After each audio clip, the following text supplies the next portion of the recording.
Hello, and welcome to another Ask Us Anything live with Intrepid English. I'm Kate R, and I'm a senior English teacher with Intrepid English. And every Friday, I come on live and I talk about a grammar point, a vocabulary point, or even pronunciation.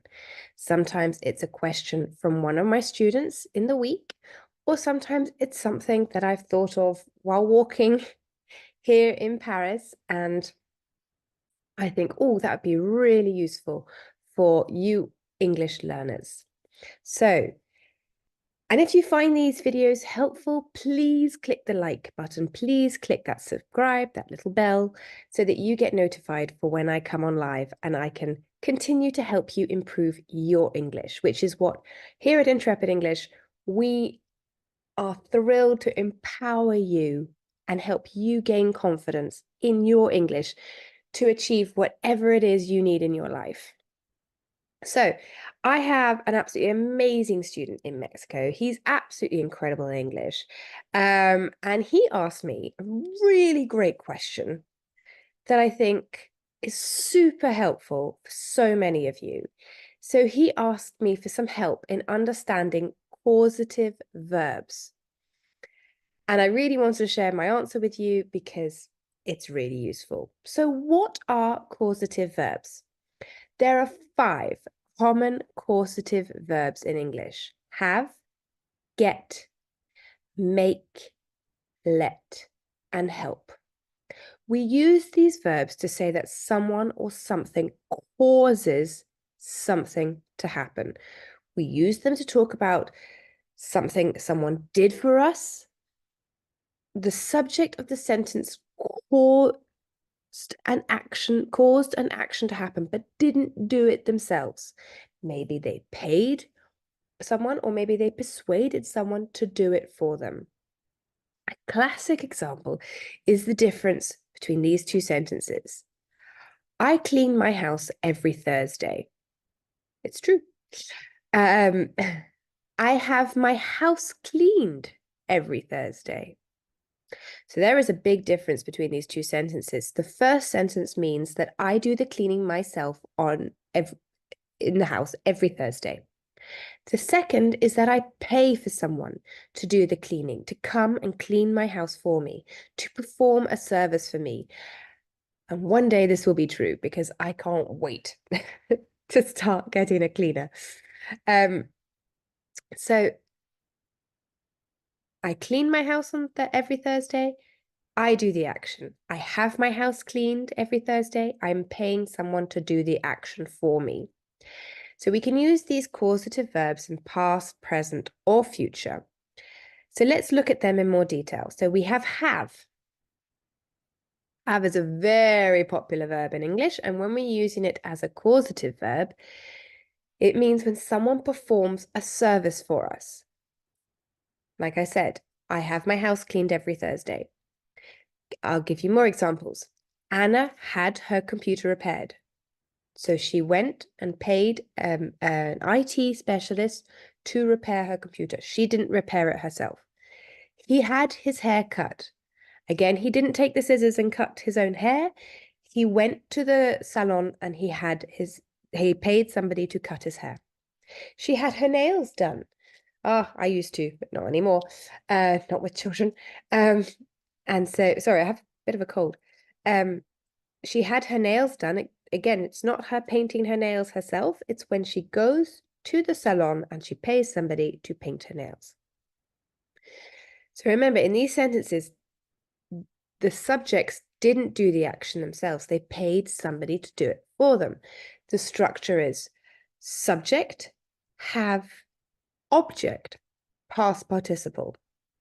And with this construction, we usually don't say who performed the service because it's obvious. If you have your hair cut, you're not having your hair cut by your friend, you're having your hair cut by a hairdresser. And so you can also use get instead of have in these sentences, just to make it more informal. So Anna got her computer repaired. He got his hair cut. She got her nails done. We can also use have as with a slightly different construction to say who did the action for us, if we really want to make it clear. So it might be a service we pay for, or it might be something that we ask someone to do. For example, the teacher has his students write an essay every Friday. Again, he's not paying his students to write the essay. So the teacher has his students write an essay. So in the previous examples, I didn't give the who really did the action, because it was obvious. But there, the teacher has his students write an essay every Friday. I'm saying that the teacher is asking the students to do something for him. Laura had her assistant order more supplies. Okay. The manager had the waiter bring over the bill. So again, it's the manager asking the waiter to do something. So it's less about paying for a service and more about asking someone to do something. The structure is subject plus have plus person plus infinitive with no to. Okay, now this is important because when we use get in exactly the same reason, again, asking someone to do something, the structure has a little extra something. So again, asking someone to do something, we're persuading someone to do something for us. For example, I got my husband to cook dinner last night because I was tired. Okay, so I'm not saying, so with have, I would say I had my husband cook dinner last night. There was no to with the infinitive. But I got my husband to cook dinner last night. I have to have get, subject plus get plus person plus to infinitive. My mum got the mechanic to check the whole engine as she was worried about a strange sound. He got his cousin to check his computer for viruses. Again, we're not paying these people. Well, my mother did pay the mechanic in the end, but the mechanic just wanted to check one thing and she persuaded him to check everything because she was worried. The next causative verb that we have is make. Now, this is used to say when we force someone to, or something to do something. And it's often when they don't want to do it. So it's a lot stronger than to get somebody to do something. My friend made me go shark cage diving. Okay, it's one of my worst memories.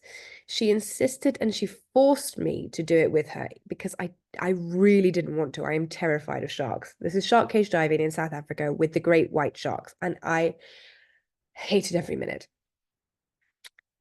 And she didn't force me, like she didn't force me, physically, but she told me we wouldn't go and see the elephants the next day if we didn't go shark cage diving. And I really wanted to see the elephants. Anyway, another example is my parents never made me, so I can use it in the negative, never made me finish my plate at dinner, but my granny always made me finish everything on my plate. So my parents never forced me to finish eating if I was full. If there was food on my plate still and I was full, they didn't force me to finish. But my grandmother, who had lived in the Second World War, insisted. She wouldn't let me get down from the table if I hadn't finished everything on my plate. So we use this make in this causative sense with the structure subject plus make plus object plus infinitive with no to. Next we have let, which is in a way it's kind of the opposite of make, as it's giving permission to someone to do something. We're allowing something to happen. We're allowing someone to do something. So for example, the same example with the table, my parents let me leave the table if I hadn't finished eating everything. But my grandmother didn't.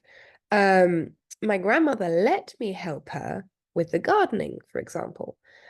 Or my mother let the grass grow very long and now it's very hard to cut. Okay, so these are showing that we allowed something to happen. We gave permission for something to happen, or they gave permission for something to happen.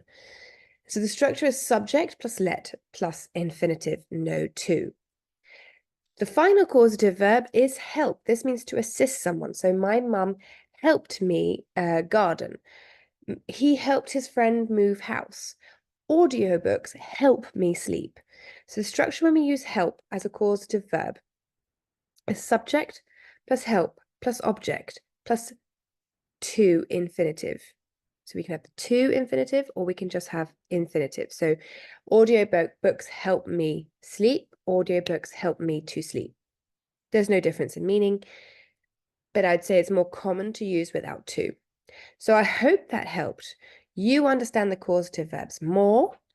And if you have any questions or want to write any example sentences, please comment below. Or if you're one of our students, please comment in our group, ask us anything.